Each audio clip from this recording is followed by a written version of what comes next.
All term, the 375 pupils in their various classes, from kinder to year 6, have been looking at different aspects of life in Australia. Things like history, government, sport, clothes, transport, food and toys, just to name a few. Today they brought all their ideas together in a family picnic day in the spacious grounds of their school. It was very much an Australian day, streaming with sunshine as the youngsters enjoyed themselves beneath the gum trees. The 4th class pupils wrote new verses for the Rolf Harris favourite Tie-Me Kangaroo Down sport and acted out each one to the delight of the parents and specially invited guests. Don Bradley excelled at cricket, as some was his practice bat. He was hard to beat at the wicket, wearing his Aussie hat. Altogether now sport and leisure are great, mates, sport and leisure are great. Today we're going to celebrate a great Australian date.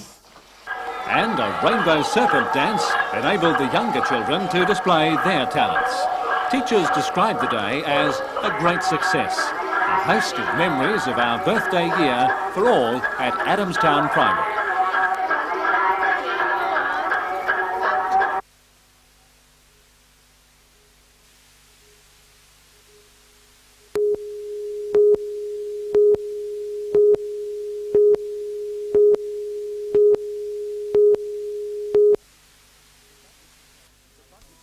The budget contains an allocation of $5 million, which will go toward the cost of the tender. Newcastle Consortium, AWS, is competing with the Williamstown Dockyard in Victoria for the lucrative defence contract, which could see up to 12 frigates built for the Navy. Tenders close next January. One of the biggest budget allocations for this region comes in the form of a rehabilitation program for the state's power stations. $117 million will be spent this financial year upgrading Munmora, Vales Point and Liddell power stations. More than $62 million is to be spent on local roads, the bulk being targeted on the Sydney to Newcastle freeway. $10.5 million will be spent widening and sealing a variety of other roads in the Lower Hunter, including some in Singleton, Maitland and Cessnock. A further $52 million has been allocated for the ongoing construction of the major teaching hospital at Rankin Park. $1.4 million will be spent renewing the archaic kitchens at Royal Newcastle Hospital. More than $500,000 will be spent just on other repairs at the Royal. And more than $1 million will be spent each at Maitland High, Muswellbrook High and Everett High, with $2.3 million to be spent on Stage 2 of the Kurri Kurri TAFE College. The budget contains $7 million for a new dredge to maintain channels and berthing areas in the Port of Newcastle. $1 million will be spent on a new road receival facility at the Newcastle Grain Terminal, with $900,000 to control dust in the rail receival centre. And while local agencies are biting their nails, waiting the outcome of the state's far-reaching financial audit of such organisations, the Hunter Development Board and the Hunter Valley Research Foundation have maintained their funding at last year's level.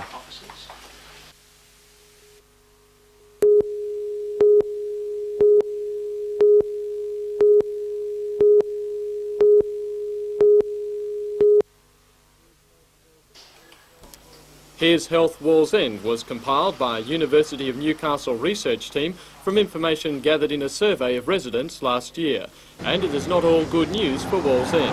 Among other findings, the researchers claim takeaway fatty foods play a large part in the majority of Wallsend diets, and 12% of men drink a harmful amount of alcohol. The researchers also say a person's psychological state influences their health, and in Wallsend that could certainly improve. Perhaps the most revealing statistics, however, are those which indicate the impact on the community of the recession in the region's mining base. Around 60% of residents say the biggest problems confronting their neighbourhood are a lack of job security, unemployment and the rising cost of living. And while the booklet deals specifically with Wallsend, the rest of the region is not let off the hook. Professor Rufus Clark, who headed up the research, says in fact the suburb is a good representation of much of Newcastle. Newcastle and the Hunter are not amongst the healthiest areas in the state or indeed in Australia, and both the people themselves and the health authorities have really got to start work on this. The booklet was officially launched today by member for Newcastle, Alan Morris. The research team believes education is a vital step in improving the city's public health, and 10,000 booklets have been printed for distribution to Wallsend and Shortland residents. That job has been taken on by the local CYSS group, who wasted no time getting their product on the road.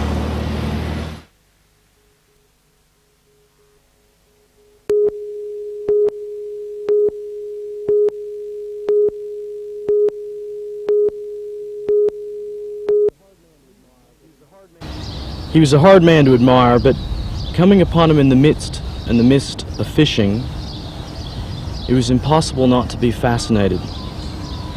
I watched him silently, never even whistling, not so much standing on ceremony as momentarily rooted in it. It's a far cry from the mountain country of North America to the city streets of Newcastle. But with 2,000 other entrants from around Australia and the world, Christopher was keen to enter the competition for reasons of prestige, and the money is very handy to pay the bills. His poems are now a part of a book, The International Terminal, a compilation of poems from the Poetry Prize. Christopher says the stuffy image of poetry is threatening its very existence. I think there certainly is. I think it's under siege from a lot of other art forms, certainly music, television, film. And I think people have lost that attention span, that sort of ability to appreciate poetry on its own terms. Pop music is perhaps the poetry of today. I think there's a lot of health in that area, and I think it's not unfair to sort of call some of the best pop artists poets. I certainly think of that. They've been an inspiration to me. What's the theme of your poems that you put?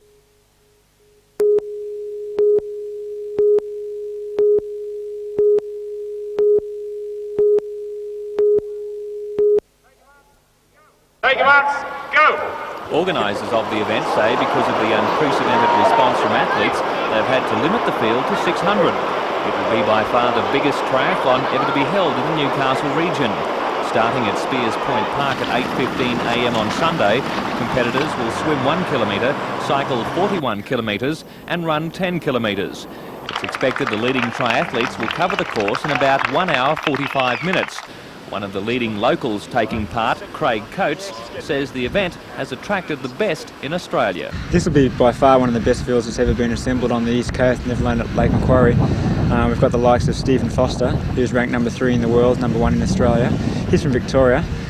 His main rivals will be the Sydney contingents, which is Spot Anderson, who's one of the more colourful triathletes. He tends to shave his head in unusual fashions in a mohawk or whatever whenever he competes. And then you've got Anthony McKean, who's ranked number 2 in Australia. So overall it's going to be a very good field.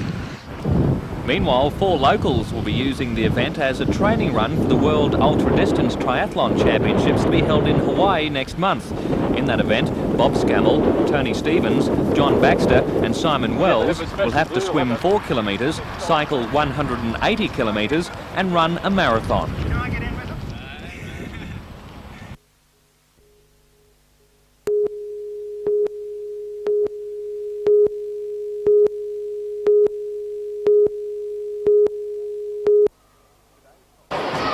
Today's competition attracted 170 competitors, which was down on previous years. During the 10 years the championships have been going, all but one of the Open title winners have gone on to represent Australia.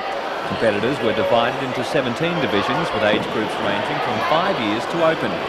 Unusually, today's tournament did not attract the best of the Open competitors. Most are presently in Europe, preparing for the World Championships, which begin in Cairo next week. All today's bouts were over 1 2-minute rounds with points scored for techniques.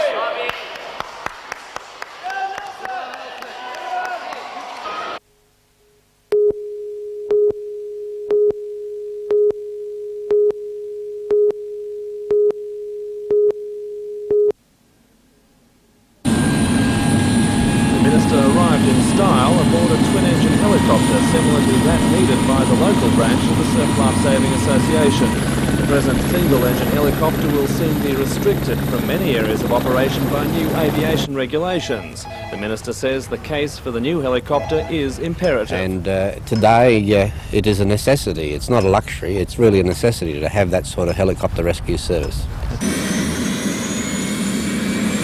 Mr Pickering has received the Grey Report on volunteer emergency services, which he says emphasises the high level of commitment and low level of funding affecting rescue services. He says the government's contribution towards the rescue helicopter will be affected by that report. We're examining the whole issue as to what sort of top-up funding might be made available to all those volunteers who are so able to support the community.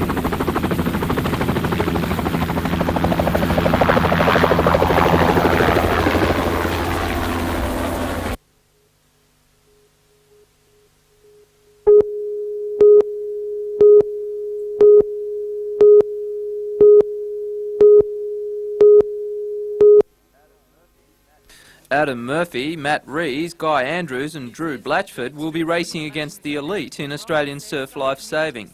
It's a series of 7 events scattered all around Australia, racing through surf ski, running, swimming and board paddling legs.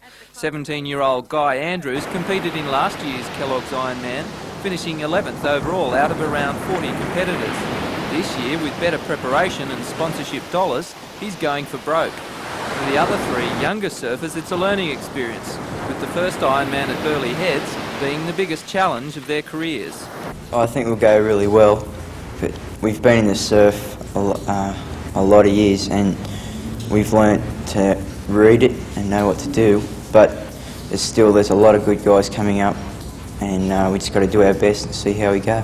What are you going to do if you get to Burleigh and it's about 10 to 15 feet? We'll be in a bit of trouble then, I think. Swansea Belmont seems to be a breeding ground for surfing excellence. No other club in Australia is represented by more competitors in the Kellogg series. We've got 4 members from the Belmont Swansea Surf Club here going to compete in the competition. What's so special about this place? I'm not sure. It just seems to turn out a lot of good competitors. It's a really strong club. Everyone looks after you and really supports you. There's a big support crew going up to Burleigh this year just to cheer us on, so it's really great.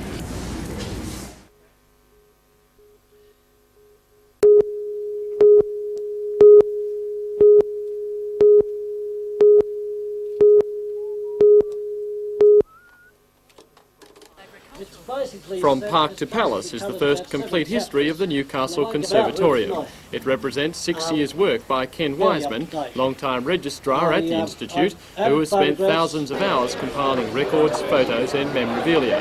Ken says he was partly prompted to write the book because so few knew the difficult history behind today's impressive facilities. But I wanted to complete this history for the record, not just for the as a local history and for future generations. The title comes from the first and last homes filled by the Conservatorium. The original students were enrolled in 1952 and took lessons in a hut in what is now Civic Park. The palace does not refer to the palatial new concert hall, but the People's Palace, the Salvation Army hostel which the Con took over in 1981.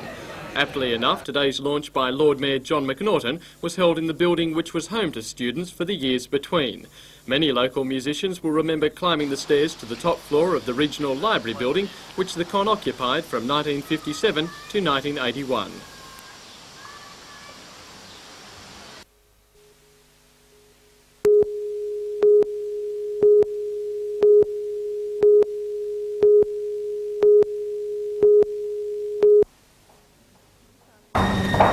The Newcastle Chamber of Commerce has almost 600 members. 90% of them are small business people. The Chamber's Small Business Committee Chairman Scott Derwin says small businesses involve many people, including retailers, plumbers, carpenters, building contractors and mechanics. He says the large number involved means it's important that the government is aware of their problems. Well, I think probably the biggest local problem is that there is a concessional payroll tax given to country areas, which can include the likes of Lake Macquarie. We think that that concession should be extended to Newcastle city businesses so as to give them further profits, which will in turn, of course, allow them to increase their employee numbers. He says problems affecting small businesses nationwide include a lack of education for small business people and lack of finance. Mr Derwin believes small businesses are in decline. Statistics indicate that approximately 80% of small businesses cease in the first 5 years or go out of action in the first 5 years, so the problem is very serious. The Newcastle Chamber of Commerce has detailed problems faced by small businesses in a submission to the Committee of Inquiry. And next week, small business people have the chance to make their own submissions during a public inquiry to be held next Wednesday at City Hall. The people who are concerned with small business problems should either make application to address the inquiry, or probably more importantly, I think, contact us at the Chamber of Commerce. We'd be happy to make any representations on their behalf relating to problems which they have. That's great, thank you.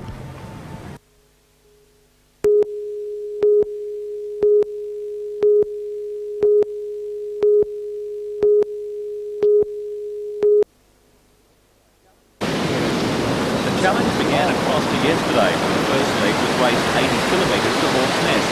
50 skiers began, but when today's second leg started this morning at Hawk's Nest, 9 had dropped out. First to leave at 6 a.m. were the slowest through yesterday's course, while the leaders hit the water at 7 a.m. First into Merewether this afternoon were locals Mark Jones and Mark Wood. They had covered 60 kilometres in 7 hours, and except for a few blisters, were in high spirits. I was going to be able to start this morning, but feel great now. It was a bit that way. Yesterday I was ready to chuck it in. Had a lot of wrist problems, and this shoulder's been pretty sore, but plenty of blisters. I'm going all right with my blisters, got none of them. So you'll be lining up tomorrow? Oh, yeah, sure. After today, nothing's going to stop me now. Bondi. Next to finish were Warren Bucket of North Cronulla and overall leader Noel Yates of North Wollongong. They were last out of Hawk's Nest, covering today's leg in 6 hours. Yates, formerly of Maitland, leads after the second stage by just 6 seconds from Buchan. He says the hardest part of the 140 kilometres so far has been the wind. Weather conditions overall will determine not only who's winning, but how hard it is on the competitors and the dropout rate during the event itself. So the wind has been the biggest factor so far. Can you go on with it and win it? I'm confident at the moment, yeah. The third leg will start at Merewether Beach at 6 tomorrow morning. Competitors will paddle 68 kilometres to Avoca with a compulsory 10-minute break at Lakes Beach. The fourth and final leg of the marathon will leave Avoca Friday morning, finishing at North Bondi.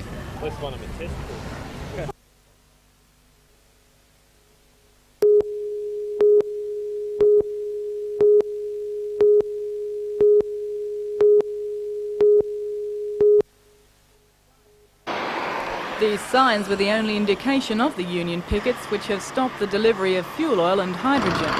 The picket began on Tuesday following a 24-hour stoppage and involved members of 5 unions. Picketers lifted their bans outside Munmora Power Station today around 9 a.m. They've been protesting against Elcom plans to change shift rosters and use private contractors for power station security. Statewide, Elcom wants to reduce staff numbers by 4% a year and has offered voluntary redundancy packages to some employees. Alternately, staff involved can be redeployed or retrained. Union members say it's ludicrous to hire private contractors when Elcom is trying to cut staff numbers.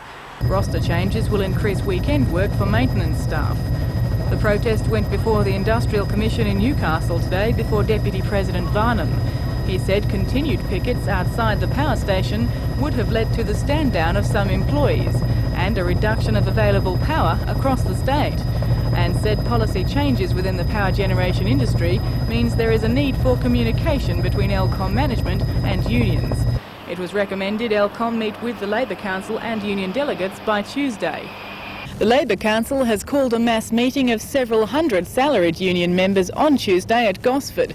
Meanwhile, union members haven't ruled out the possibility of future industrial action. Belinda Borissow reporting for NBN News.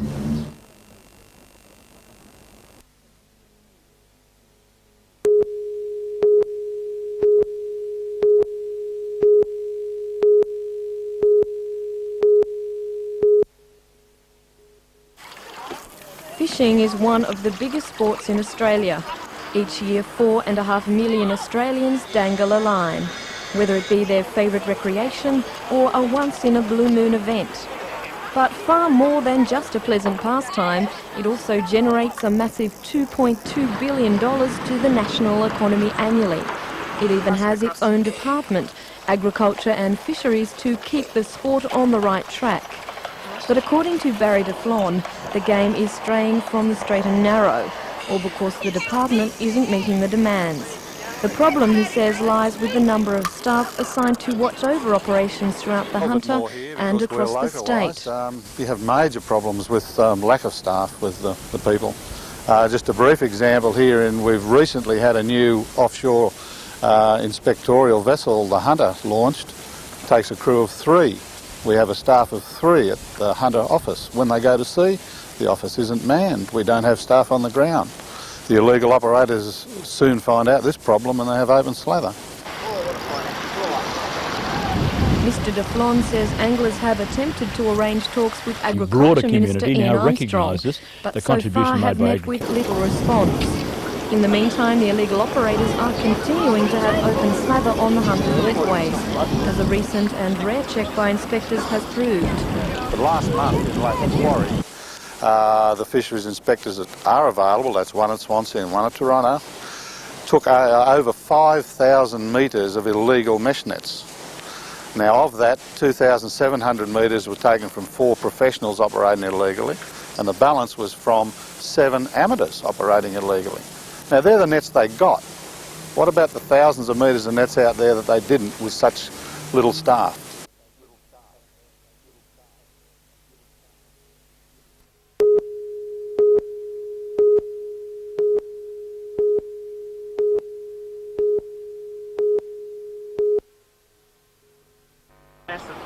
Newcastle Harbour is one of the most efficient in Australia and a major source of revenue for the state.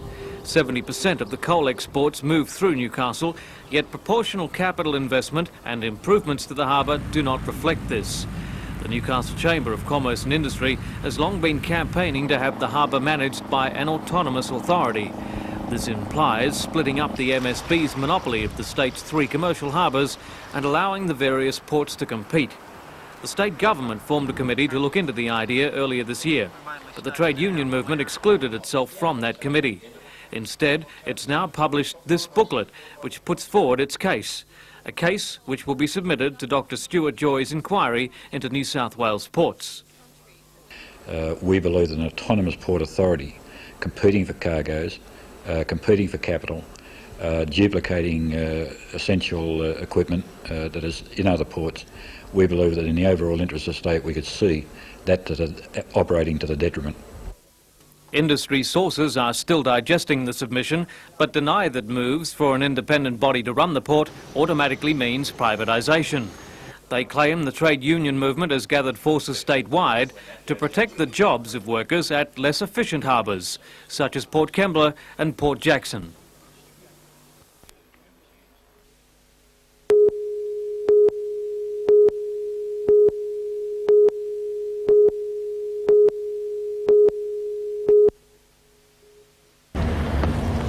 Peter John Conyenberg was led into Belmont local court today, his right arm bandaged above the elbow.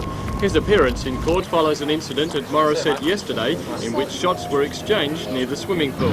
Conyenberg was charged with attempted murder, malicious wounding and 3 counts of using a firearm to avoid lawful capture. Today's appearance was bound to be a mere formality with a predictable result.